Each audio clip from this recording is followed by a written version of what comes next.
ಕರ್ನಾಟಕದ ಅನೇಕ ದೇವಸ್ಥಾನಗಳ ಪೈಕಿ ಅತಿ ಶ್ರೀಮಂತ ದೇವಸ್ಥಾನ ಅಂತ ಹೇಳಿದಾಗ ಕುಕ್ಕೆ ಬರುತ್ತೆ, ಚಾಮುಂಡಿ ಬರುತ್ತೆ, ಕಟೀಲ್ ಬರುತ್ತೆ, ಹೀಗೆ ಅನೇಕ ದೇವಸ್ಥಾನಗಳು ಬರುತ್ತೆ. ಭಾರತ ದೇಶದ ದೇವಾಲಯಗಳ ಪೈಕಿ ಬಂದಾಗ ಮೊದಲೆಲ್ಲ ನಮಗೆ ಫಸ್ಟ್ ನೆನಪಾಗೋದು ತಿರುಪತಿ ತಿಮ್ಮಪ್ಪನ ದೇವಸ್ಥಾನ. ಯಾವಾಗ ತಿರುವನಂತಪುರದಲ್ಲಿರುವಂಥ ಅನಂತ ಪದ್ಮನಾಭ ದೇವಸ್ಥಾನದ ಕೆಳ ಮಾಳಿಗೆಯಲ್ಲಿದ್ದಂತಹ ಆಭರಣಗಳು ಇಡೀ ಜಗತ್ತಿಗೆ ಗೊತ್ತಾಯಿತು, ಆಗ ಗೊತ್ತಾಯಿತು ಇಲ್ಲ, ತಿರುಪತಿಗಿಂತಲೂ ಅದೇ ಮಹಾವಿಷ್ಣು ಇರುವಂತಹ ಅನಂತ ಪದ್ಮನಾಭ ದೇವಸ್ಥಾನ ಅತಿ ಶ್ರೀಮಂತ ದೇವಸ್ಥಾನ. ಆ ಕೆಳವ ಮಾಳಿಗೆಯಲ್ಲಿ ಸಾಕಷ್ಟು ಪ್ರಮಾಣದ ಕೋಟ್ಯಾಂತರ ರೂಪಾಯಿ ಮೌಲ್ಯದ ಚಿನ್ನ, ವಜ್ರ, ಬೆಳ್ಳಿ ಎಲ್ಲವೂ ಇತ್ತು. ಅದು ಕೋರ್ಟ್ನ ಮುಂದೆ ಕೂಡ ಇದೆ. ಇನ್ನೂ ಒಂದು ಬಾಗಿಲು ತೆಗೆಯಬೇಕಾಗಿದೆ, ಒಂದು ಕೋಣೆಯ ಬಾಗಿಲು, ಅದು ತೆಗೆಯೋಕ್ಕಾಗ್ತಾ ಇಲ್ಲ. ಇರಲಿ, ಈಗ ಇನ್ನೊಂದು ದೇವಸ್ಥಾನದ ಬಗ್ಗೆ ಹೇಳ್ತಾ ಇದ್ದೀನಿ. ಒರಿಸ್ಸಾದಲ್ಲಿರುವಂಥ ಪುರಿ ಜಗನ್ನಾಥ ದೇವಸ್ಥಾನ. ಪುರಿ ಜಗನ್ನಾಥ ದೇವಸ್ಥಾನದಲ್ಲಿ ನಿನ್ನೆ 48 ವರ್ಷಗಳ ನಂತರ ಅಲ್ಲಿಯ ಏನು ಆ ಆಭರಣಗಳನ್ನಿಟ್ಟಿರುವಂತಹ ಕೋಣೆಯನ್ನು ಓಪನ್ ಮಾಡಲಾಯಿತು. ಈಗ ಅನಂತ ಪದ್ಮನಾಭನ ಅಥವಾ ತಿರುಪತಿ ತಿಮ್ಮಪ್ಪನ, ಪುರಿ ಜಗನ್ನಾಥನ ಅನ್ನುವಂಥ ಮಾತುಗಳು ಕೇಳಿ ಬರ್ತಾ ಇದೆ. ಏನು ಈ ಪುರಿ ಜಗನ್ನಾಥ ದೇವರ ವಿಶೇಷತೆ, ಇದರ ಮೂರ್ತಿ ಹೆಂಗಿರುತ್ತೆ, ಆ ಮೂರ್ತಿಯ ಹಿಂದಿನ ಕಥೆ ಏನು, ಎಲ್ಲವನ್ನು ಹೇಳ್ತೀನಿ. ಮೊದಲು ಈ ರಿಪೋರ್ಟ್ ನೋಡಿ.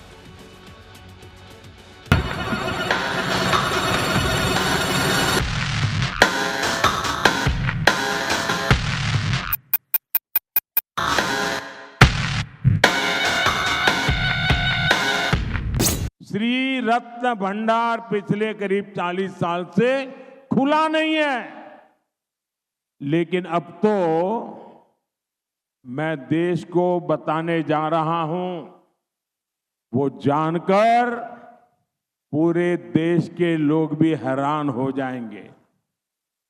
श्री जगन्नाथ मंदिर के श्री रत्न भंडार के गर्भगृह के आंतरिक कक्ष की चाबियां पिछले 6 साल से लापता है। इतना बड़ा अमूल्य खजाना जो भगवान जगन्नाथ के ताबे में है, आप उसको भी संभाल नहीं पाए, चाबी खो गई। ಲೋಕಸಭೆ ಚುನಾವಣೆ ಕಾವು ಜೋರಾಗಿದ್ದ ಸಮಯ. ಒಡಿಶಾದಲ್ಲಿ ಭರ್ಜರಿ ಪ್ರಚಾರ ಮಾಡ್ತಾ ಇದ್ದ ನರೇಂದ್ರ ಮೋದಿ ಯಾರು ಊಹಿಸದ ಬಾಂಬ್ ಸಿಡಿಸಿದ್ರು. ಪುರಿ ಜಗನ್ನಾಥ ಮಂದಿರದಲ್ಲಿರುವ ಅಪಾರ ಸಂಪತ್ತಿನ ಕೀಲಿ ಕೈ ನಾಪತ್ತೆಯಾಗಿದೆ ಅಂದಿದ್ರು. ಅಷ್ಟೇ ಅಲ್ಲ, ಒಡಿಶಾದಲ್ಲಿ ಬಿಜೆಪಿ ಸರ್ಕಾರ ಬಂದ್ರೆ ಭಂಡಾರವನ್ನ ತೆಗಿತೀವಿ ಅಂತ ಹೇಳಿದ್ರು.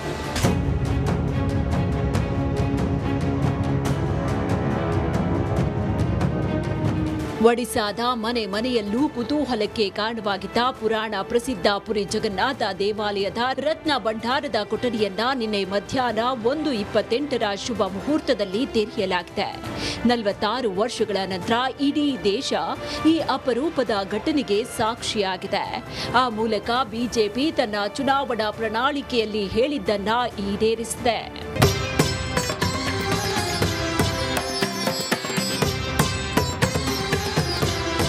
ಕೊಠಡಿಯ ಬಾಗಿಲನ್ನ ತೆರೆಯುವುದಕ್ಕೆ ಹಿಂದಿನ ಬಿಜೆಡಿಯ ನವೀನ್ ಪಟ್ನಾಯಕ್ ಸರ್ಕಾರದ ಮೇಲೆ ಭಾರಿ ಒತ್ತಡ ಇತ್ತು. ಆದರೆ ಕೊಠಡಿಯ ಕೀಲಿ ಕೈ ಕಳೆದು ಹೋಗಿದೆ ಅನ್ನುವ ಕಾರಣಕ್ಕಾಗಿ ಬಾಗಿಲನ್ನ ತೆರೆಯಲಾಗಿರಲಿಲ್ಲ. ಈಗ ನಕಲಿ ಕೀಲಿ ಕೈ ಬಳಸಿ ಭಂಡಾರದ ಕೊಠಡಿಯನ್ನ ತೆರೆಯಲಾಗಿದೆ.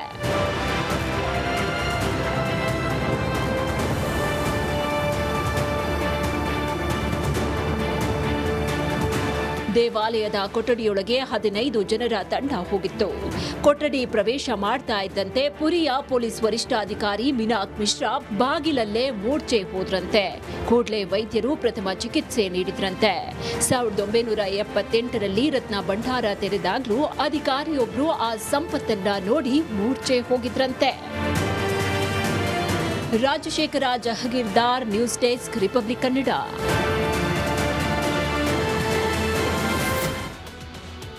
ಓಕೆ, ಇದೀಗ ನಿಮಗೆ ಏನೇನೆಲ್ಲ ಇತ್ತು ಅದರೊಳಗೆ ಅಂತ ಹೇಳ್ತೀನಿ. Very interesting. ನಮ್ಮ ಭಾರತ ಎಷ್ಟು ಶ್ರೀಮಂತವಾಗಿದೆ. ಮೊದಲೆಲ್ಲ ಯಾಕೆ ಈ ದಾಳಿಕೋರರಲ್ಲೇ ಅಟ್ಯಾಕ್ ಮಾಡ್ತಾಯಿದ್ರು, ದೇವಸ್ಥಾನದ ಮೇಲೆ ಅಟ್ಯಾಕ್ ಮಾಡ್ತಾಯಿದ್ರು, ಇದೇ ಕಾರಣಕ್ಕೆ. ಎಷ್ಟು ಹೋಗಿದೆಯೋ ಗೊತ್ತಿಲ್ಲ. ತಿರುಪತಿ ತಿಮ್ಮಪ್ಪನ ಬಳಿ ಇದೆ, ಆಮೇಲೆ ಅನಂತ ಪದ್ಮನಾಭದಲ್ಲಿದೆ, ಈಗ ಜಗನ್ನಾಥನ ಬಳಿ 48 ವರ್ಷಗಳ ತನಕ ಓಪನ್ ಮಾಡಲೇ ಇಲ್ಲ. ಕಾರಣ ಗೊತ್ತಲ್ಲ. ಒಮ್ಮೆ ಕೋರ್ಟ್ ಹೇಳುತ್ತೆ ಅದನ್ನು ಓಪನ್ ಮಾಡಿ ಅಂತೇಳಿ, ಕೀ ಇಲ್ಲ ಅಂತ ಹೇಳ್ಬಿಡ್ತಾರೆ. ನವೀನ್ ಪಟ್ನಾಯಕ್ ಸರ್ಕಾರ ಕೀ ಇಲ್ಲ ಅಂತ ಹೇಳ್ಬಿಡುತ್ತೆ. ಅದನ್ನು ನರೇಂದ್ರ ಮೋದಿ ಎನ್ಕೇಶ್ ಮಾಡ್ಕೊಂಡ್ಬಿಡ್ತಾರೆ ಎಲೆಕ್ಷನಲ್ಲಿ. ನೋಡಿ ಅಲ್ಲಿ ಅವರು ನವೀನ್ ಪಟ್ನಾಯಕ್ ಅವರು ಏನು ಮಾಡ್ತಾರೆ, ತಮ್ಮ ಆಪ್ತರನ್ನಾಗಿ ಅವರು IAS ಅಧಿಕಾರಿ ಕಾರ್ತಿಕೇಯನ್ ಪಾಂಡ್ಯನ್ ಅನ್ನೋರನ್ನು ನೇಮಿಸಿರ್ತಾರೆ. ಇವರೊಂದು ಡೈಲಾಗ್ ಬಿಟ್ಬಿಡ್ತಾರೆ, ಯಾರು ನರೇಂದ್ರ ಮೋದಿ ಅವರು. ನೋಡಿ, ಈ ಕೀ ಎಲ್ಲ ತಮಿಳ್ನಾಡಿಗೆ ಹೋಗುತ್ತೆ, ಕಾರ್ತಿಕೇಯನ್ ಪಾಂಡ್ಯನ್ ಅವರ ಕೈಗೆ ಹೋಗುತ್ತೆ, ಹಿಂಗೆಲ್ಲ ಹೇಳಿಬಿಟ್ಟ ಕಾರಣಕ್ಕಾಗಿ BJP ಅಲ್ಲಿ ಬಂತು. ಅದು ಒಂದು ಕಾರಣ ಕೂಡ. ಆಮೇಲೆ ಕೆಲವೆಲ್ಲ ನವೀನ್ ಪಟ್ನಾಯಕ್ ಅವರ ಅನಾರೋಗ್ಯ ಕೂಡ ಕಾರಣ ಇದೆ, ಬೇರೆ ಎಲ್ಲ ಕಾರಣಗಳು.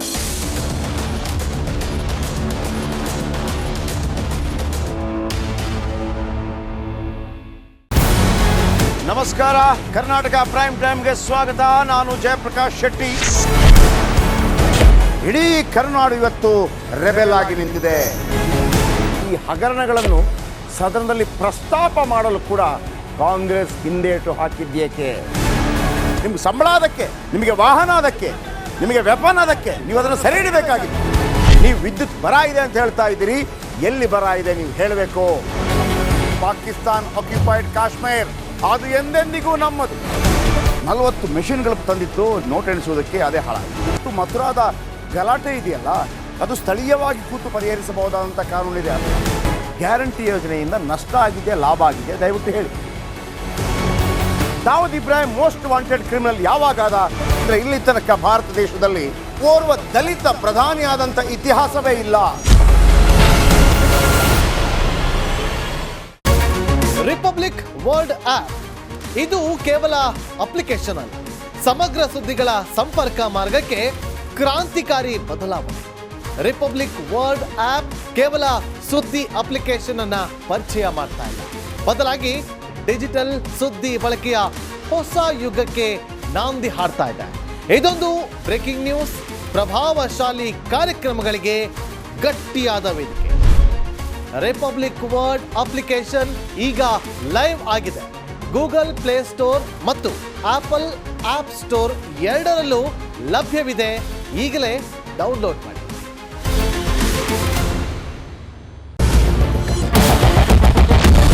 ಕ್ಯಾಪ್ಟನ್ ಅರ್ಜುನ್ ಕೊಂದಿದ್ದು ಯಾರು? ಅವ್ರ ನರೇಟಿವ್ ಎಲ್ಲಿ ತಂದಿಟ್ಟಿದ್ದಾರೆ ಅಂತಂದ್ರೆ ಸಂಪತ್ತನ್ನ ಹಂಚಿಬಿಡೋದು ಅಂತ. ಇದು ಸ್ಟುಡಿಯೋ ಟಿಪ್ಪು ಜಯಂತಿ ಮಾಡಕ್ಕೆ ಅವ್ರಿಗೆ ಖಂಡಿಸಿದ್ರು. Very nice, very nice. ಯಾರು ತಪ್ಪು ಮಾಡಿರೋದಿಲ್ಲಿ? ಓಲೈಕೆ ಹೇಳಿಕೆ ಇದು ಅಂತ ಹೇಳಿ ಯಾಕೆ ಪರಿಗಣಿಸಬಾರದು? I.N.I. ಕಿಚ್ಚಕ್ಕಲ್ಲ ಇದು ವೇದಿಕೆ. ಇದು ಫೋಟೋ ಎಲ್ರಿಗೂ ಒಂದು ಟೈಮ್. ನಿಮ್ಮ ಸಮಯ ಮುಗಿದಿದೆ. ಅವ್ರು ಹೇಳೋಕ್ಕಿಂತ ಮುಂಚೆನೆ ಹೇಗೆ ಪ್ರತಾಪ್ ಸಿಂಹ ಪಾಸ್ ಕೊಟ್ಟಿದಂತ ಆಗ್ಲಿ ಡಿಕ್ಲೇರ್ ಆಗೋಗಿತ್ತು ಅಂತ ನನಗೊಂದು ಡೌಟ್ ಬಂತು. ಅರೆ ಯಾರು ಸಾಕು ನಿಲ್ಸ್ರಿ, ಸಾಕು ನಿಲ್ಸಿ. ಕೆಟ್ಟ ಪದ ಬಳಕೆ ಕಾಂಪಿಟೇಷನ್ ಇಟ್ಟಿಲ್ಲ ನಾವಿಲ್ಲಿ.